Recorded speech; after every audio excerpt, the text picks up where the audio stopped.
Hello everyone, welcome to my channel Anshu's corner. This is me Anshu once again with all of you. आज की video है BSc nursing admission 2022 के लिए, वो भी जिपमर के लिए। जी हाँ, Jawaharlal institute of post graduate medical education and research, ये इंडिया का टॉप मोस्ट मेडिकल कॉलेज है। और अगर आप यहाँ से बीएससी नर्सिंग करते हैं तो ये अपने आप में एक बहुत बड़ी बात है। तो जो स्टूडेंट्स 2022 में बीएससी नर्सिंग में एडमिशन लेना चाह रहे थे और जिपमर जैसे बड़े टॉप इंस्टीट्यूट में, तो ये उनके लिए वीडियो काफी हेल्पफुल होने वाली है। वीडियो को एंड तक देखें कि कैसे आपको रजिस्ट्रेशन करना है, कौन कौन इस रजिस्ट्रेशन के लिए एलिजिबल है, इंपोर्टेंट डेट्स क्या है, रजिस्ट्रेशन की लास्ट डेट क्या है, काउंसलिंग की डेट क्या है, एडमिशन प्रोसेस क्या रहेगा, और कंप्लीट इन्फॉर्मेशन इस वीडियो में आपको मिलने वाली है। तो सबसे पहले हम बात कर लेते हैं कि ऑनलाइन रजिस्ट्रेशन की। तो 14 मार्च 2022, 14 मार्च लास्ट डेट रहेगी इस रजिस्ट्रेशन के लिए। एंड गाइस 21 मार्च को एक लिस्ट जारी की जाएगी जिपमर के द्वारा। जो स्टूडेंट्स 14 मार्च तक रजिस्ट्रेशन कर लेंगे, एक लिस्ट आएगी कि कौन कौन से स्टूडेंट्स जो हैं काउंसलिंग के लिए बुलाए जाएंगे। तो जो शॉर्ट लिस्ट कैंडिडेट्स होंगे काउंसलिंग के लिए, उनकी जो लिस्ट है कैटेगरी वाइज, वो 21 मार्च को जिपमर की ऑफिशियल वेबसाइट पर आपको अपडेट कर दी जाएगी। और इस चैनल पर अंशुस कॉर्नर पर भी वो जो काउंसलिंग के रिगार्डिंग जो भी इन्फॉर्मेशन आएगी वो यहाँ पर आपको बता दी जाएगी। तो ऑफिशियल वेबसाइट का लिंक है www.jipmer.edu.in। तो ये ऑफिशियल वेबसाइट है।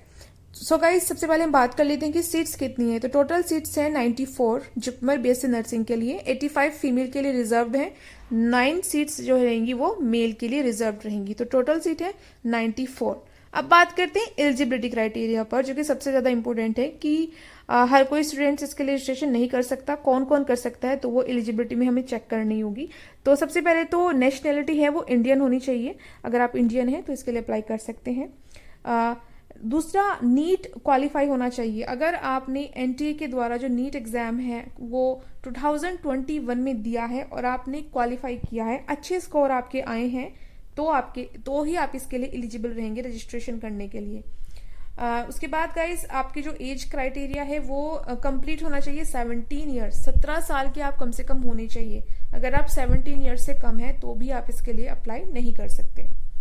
उसके बाद पीसीबी से आपका 12th होना चाहिए। Physics, chemistry, biology, science stream से आपका 12th होना चाहिए और 50% मार्क्स कम से कम होने चाहिए इंडिविजुअली। मतलब फिजिक्स में आपके 50% मार्क्स, केमिस्ट्री में, बायोलॉजी में एंड इंग्लिश में। तो इन सभी सब्जेक्ट में आपके इंडिविजुअली कम से कम 50% मार्क्स होने चाहिए। और ये सभी के लिए है, एक्सेप्ट पीडब्ल्यूडी कैंडिडेट्स जो कि हैंडीकैप्ड हैं, उनके मिनिमम 45% मार्क्स मांगे गए हैं। अदर्स के लिए 50% कम से कम होने चाहिए। अब बात करते हैं रजिस्ट्रेशन की, कि रजिस्ट्रेशन कैसे करेंगे। तो सबसे पहले आपको जिपमर की ऑफिशियल वेबसाइट पर जाना होगा www.jipmer.edu.in पर। उसके बाद गाइज वहां पर आप देखेंगे हाईलाइट हो रखा है नोटिफिकेशन बीएससी नर्सिंग एडमिशन के लिए। तो एक पीडीएफ आपको दिखाई देगा और नीचे अप्लाई ऑनलाइन। तो सबसे पहले आप पीडीएफ पर क्लिक कर सकते हैं ताकि आप एक बार पूरा अच्छे से वो पीडीएफ है वो पढ़ लें। उसमें जिपमर के बारे में, बीएससी नर्सिंग एडमिशन के बारे में, रजिस्ट्रेशन के बारे में, इंपोर्टेंट डॉक्यूमेंट्स, एडमिशन फीस, ये सारी डिटेल आपको इस पीडीएफ फाइल में मिल जाएंगी। उसके बाद आप apply online BSc nursing admission registration पर क्लिक कर सकते हैं। जब आप रजिस्ट्रेशन पर क्लिक करेंगे तो आपको रजिस्ट्रेशन करेंगे, उसके बाद अपनी जो डिटेल है, इन्फॉर्मेशन है वो फिल करेंगे।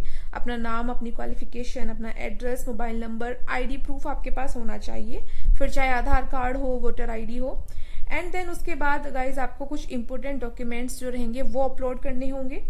वो कौन कौन से डॉक्यूमेंट्स है वो आपको आगे बता दिए जाएंगे इसी वीडियो में। और एक सेपरेट वीडियो मैं बना दूंगी डॉक्यूमेंट्स के लिए कि जब आपका एडमिशन होगा उस वक्त कौन कौन से डॉक्यूमेंट्स चाहिए होंगे और फीस कितनी रहेगी, वो भी उसके रिगार्डिंग भी मैं एक सेपरेट वीडियो बना दूंगी। तो आपको कुछ डॉक्यूमेंट्स अपलोड करने होंगे और फोटोग्राफ्स एंड सिग्नेचर। अब बात करते हैं फोटोग्राफ की। तो फोटो आपका कलर होना चाहिए, कलर्ड फोटो होना चाहिए पासपोर्ट साइज का, और जिसका बैकग्राउंड लाइट हो। एंड ब्लैक एंड व्हाइट जो पासपोर्ट साइज फोटो रहेंगे वो एक्सेप्ट नहीं किए जाएंगे। Only coloured passport size photo ही एक्सेप्ट किए जाएंगे। साइज जो रहेगा फोटोग्राफ का वो 20 KB से 80 KB के बीच होना चाहिए। देन सिग्नेचर, तो सिग्नेचर आपका व्हाइट प्लेन पेपर पर होना चाहिए, ब्लैक पेन से होना चाहिए, जो ब्लैक बॉल पेन आते हैं उससे होना चाहिए। साइज जो सिग्नेचर का रहेगा वो 20 KB से 80 KB। तो फोटोग्राफ्स एंड सिग्नेचर का जो साइज रहेगा वो 20 KB से 80 KB तक रहेगा। अब बात करते हैं कि सर्टिफिकेट्स जो रिजर्व कैटेगरी से आते हैं, जो ST SC OBC non creamy layer के आते हैं, ऐसे स्टूडेंट्स के पास कास्ट सर्टिफिकेट होना चाहिए। ये बहुत ही ज्यादा जरूरी है, इम्पोर्टेंट है। तो आपके पास कास्ट सर्टिफिकेट होना चाहिए अगर आप SC ST OBC non creamy layer से आते हैं। तो EWS जो इकोनॉमिकल वीकर सेक्शन कैटेगरी से आते हैं, उनके पास इनकम सर्टिफिकेट होना चाहिए। एंड जो हैंडीकैप्ड है, PWD कैंडिडेट हैं, उनके पास PWD सर्टिफिकेट होना चाहिए। तो ये कुछ सर्टिफिकेट हैं जो आपको रजिस्ट्रेशन करते टाइम, फॉर्म फिल करते टाइम आपको अटैच करने हैं। ये डॉक्यूमेंट्स आपको अपलोड करने होंगे। उसके बाद गाइस बात करते हैं काउंसलिंग की एंड एडमिशन की। तो 14 मार्च तक जब आप ये रजिस्ट्रेशन कर लेंगे तो काउंसलिंग के लिए जो एक लिस्ट आएगी वो 21 मार्च को आएगी, 21 मार्च 2022 को आएगी। और ये ऑफिशियल वेबसाइट जिपमर की www.jipmer.edu.in पर ही आएगी। और जो ये लिस्ट आएगी गाइज, इसमें कैटेगरी वाइज आएगी, मतलब SC ST OBC EWS general PWD, तो कैटेगरी वाइज ये लिस्ट आएगी जो स्टूडेंट शॉर्ट लिस्ट किए जाएंगे काउंसलिंग के लिए। सो काउंसलिंग कब होगी, कैसे होगी, कहाँ होगी, वो जो इन्फॉर्मेशन रहेगी वो अपडेट कर दिया जाएगा इन फ्यूचर जिपमर की ऑफिशियल वेबसाइट पर। तो 21 मार्च को सिर्फ शॉर्टलिस्ट कैंडिडेट्स के नेम आएंगे एंड काउंसलिंग के बारे में बाद में आपको अपडेट कर दिया जाएगा, एडमिशन के रिगार्डिंग आपको अपडेट कर दिया जाएगा। सो फिलहाल जो है ये रजिस्ट्रेशन के रिगार्डिंग वीडियो था। तो अगर आप भी एलिजिबल हैं, जो भी मैंने आपको एलिजिबिलिटी बताई है, अगर आपका वो एलिजिबिलिटी क्लियर करते हैं तो आप रजिस्ट्रेशन कर सकते हैं जिपमर के लिए फॉर 2022 के लिए, 2022 सेशन के लिए।